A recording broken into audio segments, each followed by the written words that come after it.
Outwitting the Devil, a Summary and Analysis by Napoleon Hill. Outwitting the Devil is a book by Napoleon Hill, the author of the classic Think and Grow Rich. The book was written in 1938, but it was not published until 2011, due to its controversial nature. The book is based on an interview that Hill claims to have had with the devil, in which he extracted the secrets of the devil's influence on human beings and how to overcome it. The book is presented as a dialogue between Hill and the devil, with Hill asking questions and the devil revealing his methods and motives. The book is divided into two parts. The first part is a personal account of Hill's life and his struggles with poverty, failure, and depression. He explains how he came up with the idea of interviewing the devil and how he prepared himself for the encounter. He also shares his insights and principles that he learned from his own experience and from studying the lives of successful people. He calls these principles the 7 principles of definiteness of purpose, which are definiteness of purpose, having a clear and specific goal that one is committed to achieve. Mastery over self, developing self-discipline, self-confidence, and self-reliance. Learning from adversity, using obstacles and challenges as opportunities for growth and improvement. Controlling environmental influence, choosing one's associates and sources of information wisely and avoiding negative and harmful influences. Time, harmony, caution, exercising prudence and judgment, and avoiding impulsive and reckless actions. The second part is the transcript of the interview, in which Hill challenges the devil to tell the truth about his role in human affairs and how he controls people's minds and action. The devil agrees to answer Hill's questions, on the condition that Hill does not use the word God or any other term that implies a higher power. The devil claims that he does not care about revealing his secrets, because most people will not believe them or act on them. He also claims that he has nothing to do with religion, and that he respects all forms of faith and worship, as long as they are sincere and not hypocritical. The book is a fascinating and provocative exploration of the psychology of success and failure, the nature of good and evil, and the power of free will and self-determination. Hill presents the devil as a metaphor for the negative forces that prevent people from achieving their goals and living their true purpose. He also offers practical advice on how to outwit the devil and create a life of happiness, prosperity, and fulfillment. The book is a timeless and universal message that challenges readers to examine their own beliefs and actions and to take responsibility for their own destiny. The key themes of the book. The book covers a wide range of topics, but some of the key themes that emerge from the dialogue between Hill and the devil are the difference between drifters and non-drifters. The devil defines drifters as people who have no definite purpose in life, who are easily influenced by others, who lack self-discipline and self-confidence, and who are prone to fear, doubt, and worry. The devil claims that he controls 98% of the human population through drifting. He says that drifting is the habit of following the path of least resistance, of going along with the crowd, of conforming to the expectations and opinions of others, and of settling for less than one's best. He says that drifting is the result of ignorance, laziness, indifference, and lack of courage. He says that drifting leads to failure, misery, and enslavement. Non-drifters, on the other hand, are people who have a clear vision of what they want to achieve, who think for themselves, who have a strong will and a positive attitude, and who are not afraid of failure or criticism. The devil admits that he has no power over non-drifters because they use their own minds and follow their own conscience. He says that non-drifting is the habit of following one's passion, of pursuing one's goals, of challenging oneself, and of striving for excellence. He says that non-drifting is the result of knowledge, effort, interest, and courage. He says that non-drifting leads to success, happiness, and freedom. The devil explains that the main difference between drifters and non-drifters is the way they use their brains. He says that the human brain has two parts, the conscious and the subconscious. The conscious part is the part that thinks, reasons, analyzes, and makes decisions. The subconscious part is the part that stores memories, emotions, habits, and instincts. The devil says that the subconscious part is more powerful than the conscious part, and that it can be influenced by external and internal factors. He says that he uses these factors to manipulate the subconscious part of the drifters and to make them act according to his will. He says that he uses fear, ignorance, superstition, greed, envy, hatred, and other negative emotions to influence the drifters' subconscious minds and to keep them in a state of confusion and chaos. He says that he also uses education, religion, politics, media, and other social institutions to indoctrinate the drifters with false and limiting beliefs and to discourage them from thinking independently and critically.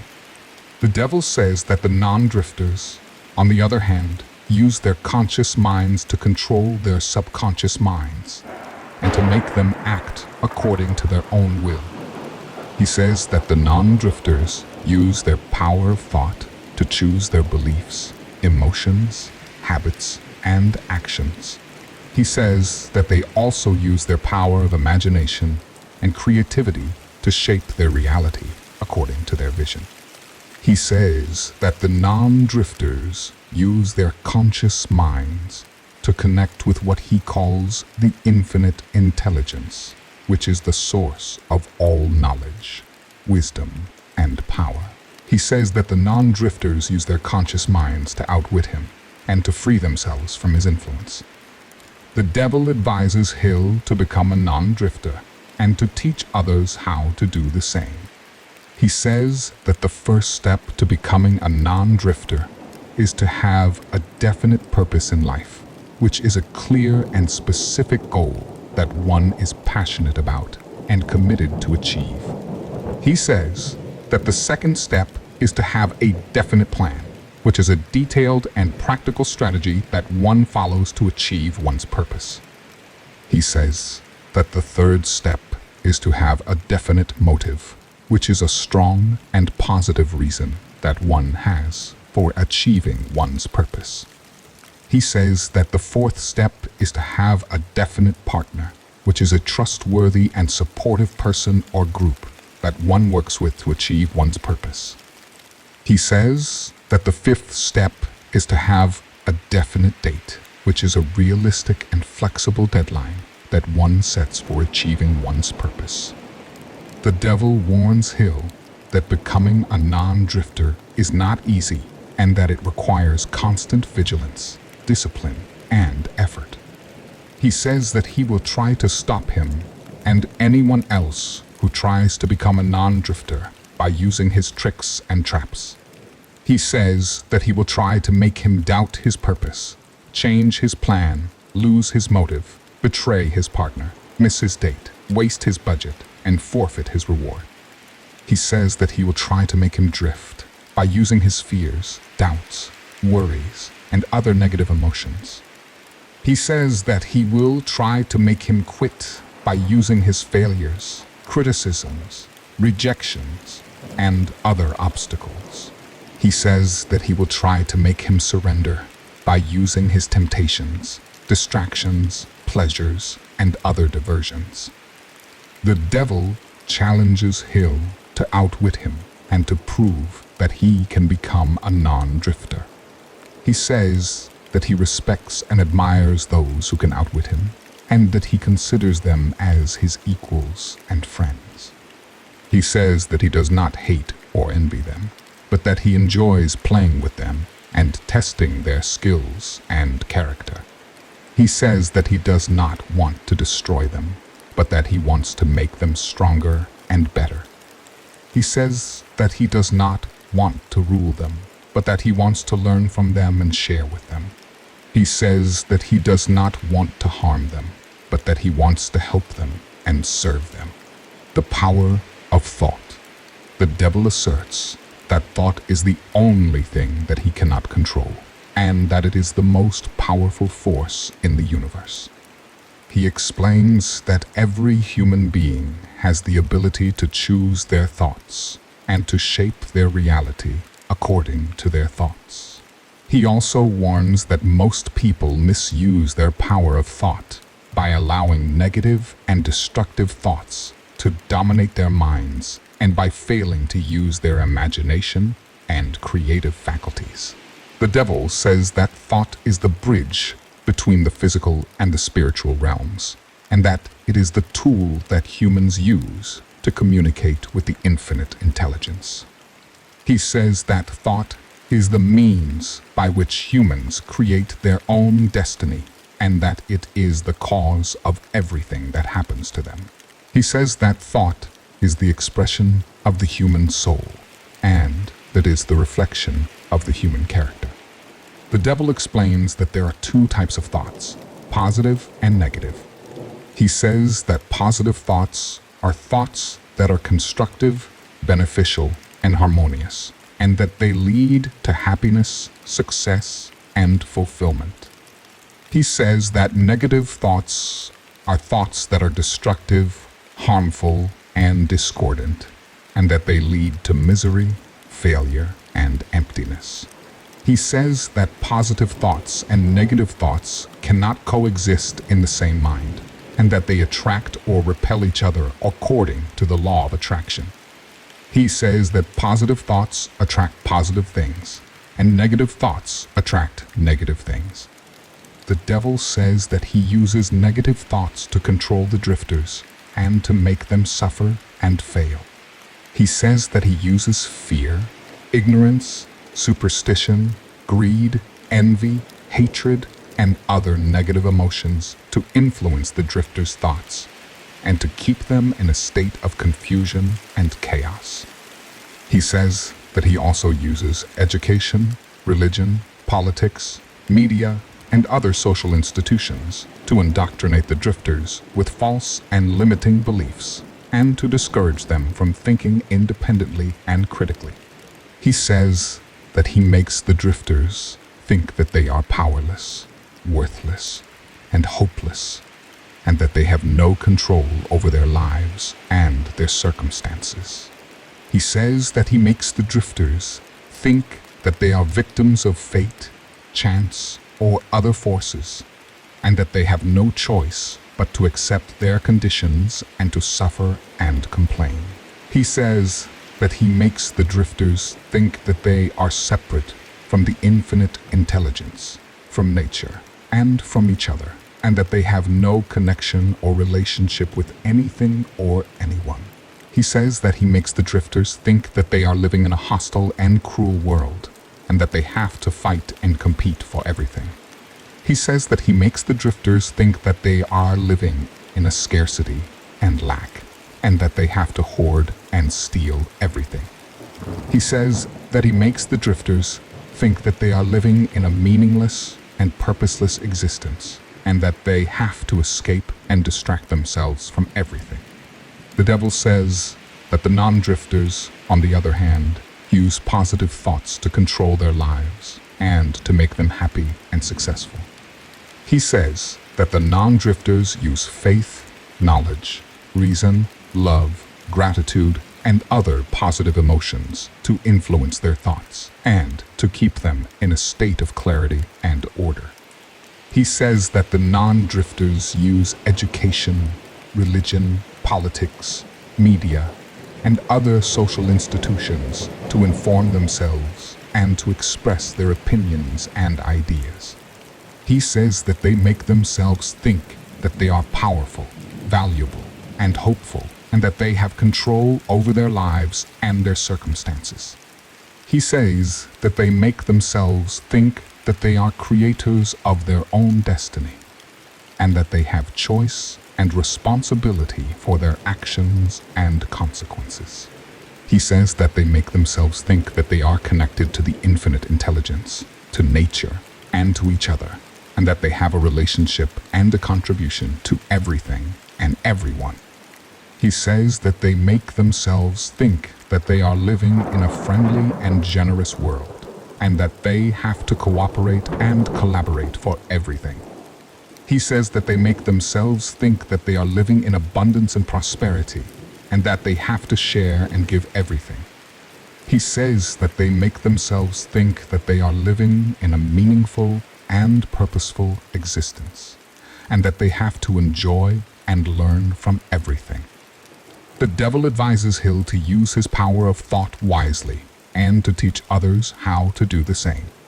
He says that the first step to using one's power of thought is to be aware of one's thoughts and to monitor and evaluate them constantly.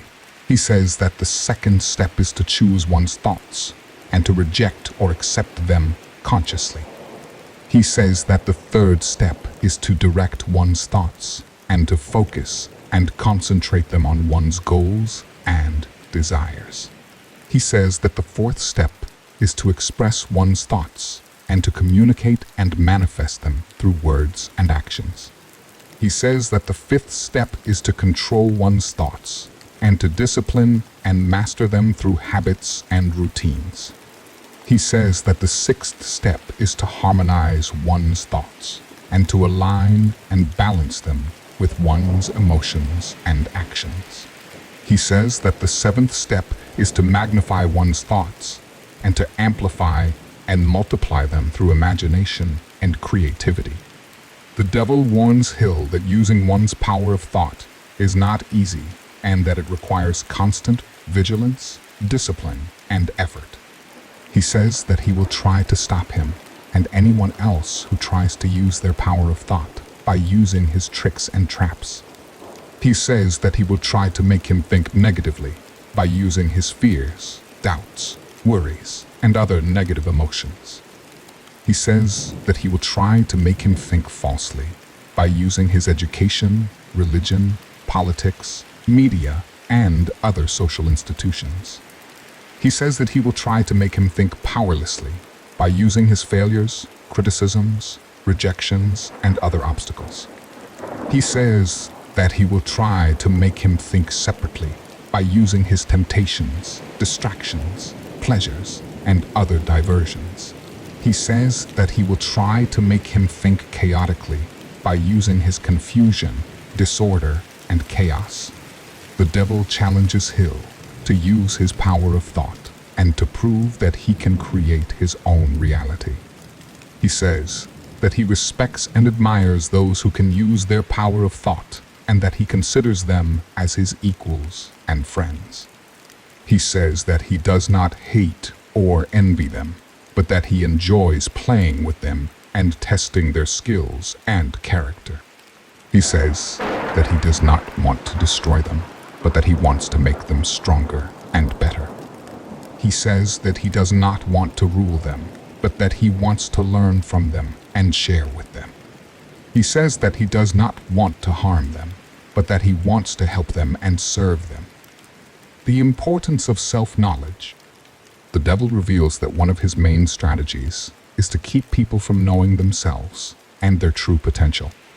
He says that he uses habits, addictions, distractions, and temptations to keep people from developing their self-control and self-reliance.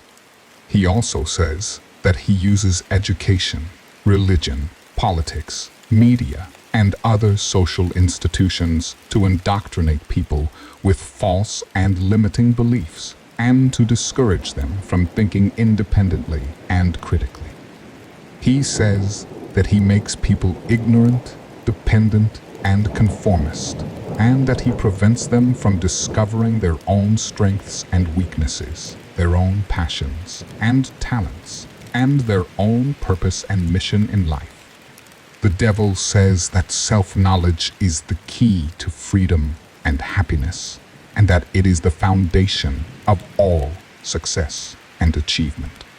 He says that self-knowledge is the awareness and understanding of one's own nature, character, and potential. He says that self-knowledge is the recognition and acceptance of one's own virtues and vices, one's own abilities and limitations, and one's own needs and wants. He says that self-knowledge is the discovery and expression of one's own passion and talent, one's own vision and goal, and one's own value and contribution. The devil explains that there are 3 levels of self-knowledge: physical, mental, and spiritual. He says that physical self-knowledge is the knowledge of one's own body, its functions, its needs, and its capabilities. He says that physical self-knowledge is the basis of health, vitality, and beauty. He says that mental self-knowledge is the knowledge of one's own mind, its processes, its faculties, and its power. He says that mental self-knowledge is the basis of intelligence, wisdom, and creativity. He says that spiritual self-knowledge is the knowledge of one's own soul, its essence, its origin, and its destiny. He says that spiritual self-knowledge is the basis of faith, love, and joy. The devil says that he uses physical, mental, and spiritual ignorance to control the drifters and to make them suffer and fail. He says that he makes the drifters neglect their bodies by making them eat poorly, sleep poorly, exercise poorly, and abuse their bodies with drugs, alcohol, and other substances. He says that he makes the drifters neglect their minds by making them think poorly, learn poorly, reason poorly, and use their minds for trivial and negative purposes. He says that he makes the drifters neglect their souls by making them feel poorly, love poorly, believe poorly, and use their souls for selfish and harmful purposes. The devil says that the non-drifters, on the other hand, use physical, mental, and spiritual knowledge to control their lives and to make them happy and successful. He says that the non-drifters take care of their bodies by eating well, sleeping well, exercising well, and respecting their bodies as temples of their souls. He says that the non-drifters take care of their minds by thinking well, learning well, reasoning well, and using their minds for noble and positive purposes.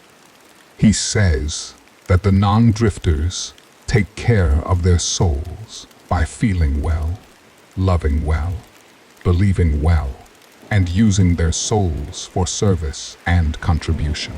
The devil advises Hill to seek self-knowledge and to teach others how to do the same. He says that the first step to seeking self-knowledge is to be honest with oneself and to admit and acknowledge one's own reality and truth.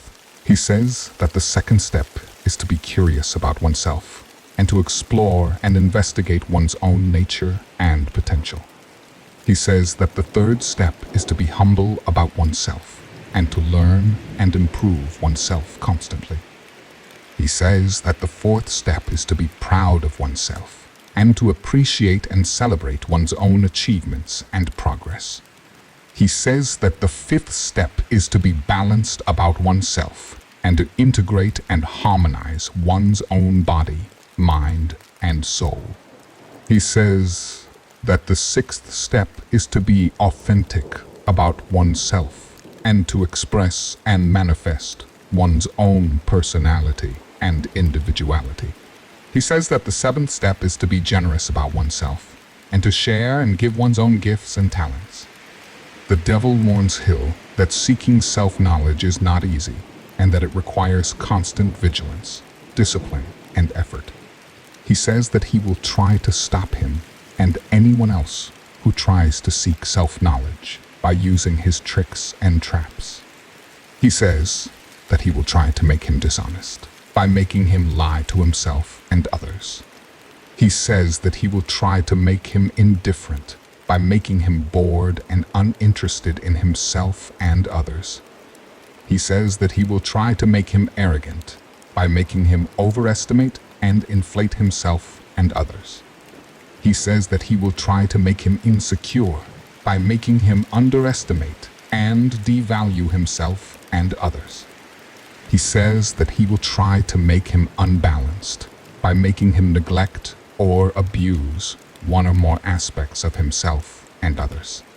He says that he will try to make him fake by making him conform or rebel to the expectations and opinions of others. He says that he will try to make him selfish by making him hoard or steal the gifts and talents of others. The devil challenges Hill to seek self-knowledge and to prove that he can know himself and his true potential. He says that he respects and admires those who can seek self-knowledge and that he considers them as his equals and friends. He says that he does not hate or envy them, but that he enjoys playing with them and testing their skills and character. He says that he does not want to destroy them, but that he wants to make them stronger and better. He says that he does not want to rule them, but that he wants to learn from them and share with them. He says that he does not want to harm them, but that he wants to help them and serve them. The role of adversity. The devil admits that he is not the cause of all the problems and difficulties that people face in life, but that he uses them to his advantage. He says that he takes advantage of people's lack of courage, persistence, and resilience, and that he makes them give up on their dreams and goals when they encounter obstacles and setbacks. He also says that he makes people blame others or external factors for their failures, instead of learning from their mistakes and improving themselves. He says that he makes people negative, bitter, and resentful, and that he prevents them from growing and developing. The devil says that adversity is not a curse, but a blessing, if it is used as a means of growth and development. He says that adversity is a test of character, a challenge to overcome, and an opportunity to learn and evolve. He says that adversity is the stimulus that awakens and activates one's latent potential, and that it is the catalyst that transforms and enhances one's abilities and skills. He says that adversity is the teacher that instructs and guides one's progress, and that it is the mentor that inspires and motivates one's achievement. He says that adversity is the friend that supports and strengthens one's confidence, and that it is the partner that cooperates and collaborates with one's success. The devil explains that there are 3 types of adversity: physical, mental, and spiritual. He says that physical adversity is the adversity that affects one's body, such as illness, injury, pain, or disability. He says that physical adversity is the challenge that tests one's endurance, stamina, and vitality. He says that mental adversity is the adversity that affects one's mind, such as ignorance, confusion, doubt, or fear. He says that mental adversity is the challenge that tests one's intelligence, wisdom, and creativity. He says that spiritual adversity is the adversity that affects one's soul, such as guilt, shame, anger, or hatred. He says that spiritual adversity is the challenge that tests one's faith, love, and joy. The devil says that he uses physical, mental, and spiritual adversity to control the drifters and to make them suffer and fail. He says that he makes the drifters avoid or resist physical adversity by making them weak, lazy, and complacent. He says that he makes the drifters avoid or resist mental adversity by making them ignorant, confused, and doubtful. He says that he makes the drifters avoid or resist spiritual adversity by making them guilty, ashamed, and angry. The devil says that the non-drifters, on the other hand, use physical, mental, and spiritual adversity to control their lives and to make them happy and successful. He says that the non-drifters face and embrace physical adversity by making themselves strong, active, and resilient. He says that the non-drifters face and embrace mental adversity by making themselves knowledgeable, clear, and confident. He says that the non-drifters face and embrace spiritual adversity by making themselves innocent, proud, and loving. The devil advises Hill to use adversity as a means of growth and development, and to teach others how to do the same. He says that the first step to using adversity is to accept it, and to acknowledge and appreciate its presence and value. He says that the second step is to analyze it, and to understand and evaluate its nature and cause. He says that the third step is to overcome it, and to apply and demonstrate one's abilities and skills. He says that the fourth step is to learn from it, and to extract and assimilate its lessons and benefits. He says that the fifth step is to transcend it, and to surpass and exceed its limits and expectation. He says that the sixth step is to use it, and to utilize and leverage its advantages and opportunities. He says that the seventh step is to share it, and to spread and multiply its fruits and rewards. The devil warns Hill that using adversity as a means of growth and development is not easy, and that it requires constant vigilance, discipline, and effort. He says that he will try to stop him and anyone else who tries to use adversity by using his tricks and traps. He says that he will try to make him reject it by making him deny or resent its presence and value. He says that he will try to make him ignore it by making him unaware or indifferent to its nature and cause. He says that he will try to make him succumb to it by making him unable or unwilling to apply and demonstrate his abilities and skills. He says that he will try to make him repeat it by making him forget or disregard its lessons and benefits. He says that he will try to make him limit it by making him conform or settle to its limits and expectations. He says that he will try to make him waste it by making him misuse or neglect its advantages and opportunities. He says that he will try to make him hoard it by making him selfish or greedy with its fruits and rewards. The devil challenges Hill to use adversity as a means of growth and development, and to prove that he can grow and develop from it. He says that he respects and admires those who can use adversity, and that he considers them as his equals and friends. He says that he does not hate or envy them, but that he enjoys playing with them and testing their skills and character. He says that he does not want to destroy them, but that he wants to make them stronger and better. He says that he does not want to rule them, but that he wants to learn from them and share with them. He says that he does not want to harm them, but that he wants to help them and serve them. The secret of freedom. The devil confesses that he has no real power over anyone, and that he can only control those who allow him to do so. He says that he can only influence people's minds, but he cannot force them to act against their will. He says that he can only deceive people, but he cannot prevent them from discovering the truth. He says that he can only tempt people, but he cannot make them succumb to his temptations. He says that he can only frighten people, but he cannot make them lose their faith and hope.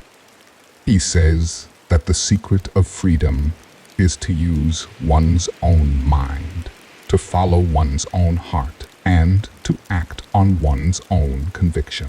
He says that the secret of freedom is to outwit the devil by refusing to be a drifter, by choosing positive and constructive thoughts, by knowing oneself and one's purpose, by facing and overcoming adversity, and by living a life of service and contribution. The devil says that freedom is the ultimate goal and reward of life, and that it is the source of all happiness and fulfillment. He says that freedom is the state of being free from any external or internal constraint, and that it is the ability to choose and act according to one's own will. He says that freedom is the expression of one's own individuality and personality, and that it is the manifestation of one's own vision and goal.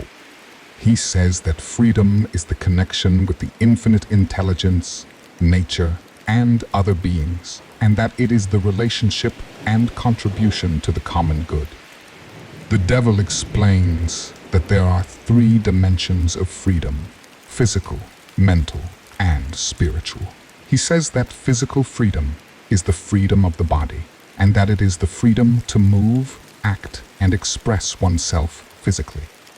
He says that physical freedom is the freedom to enjoy the pleasures of the senses and to avoid the pains and sufferings of the body. He says that mental freedom is the freedom of the mind, and that it is the freedom to think, learn, and create mentally. He says that mental freedom is the freedom to acquire and apply knowledge and wisdom, and to avoid ignorance and confusion. He says that spiritual freedom is the freedom of the soul, and that it is the freedom to feel, love, and believe spiritually. He says that spiritual freedom is the freedom to experience and share faith, love, and joy, and to avoid guilt, shame, and hatred.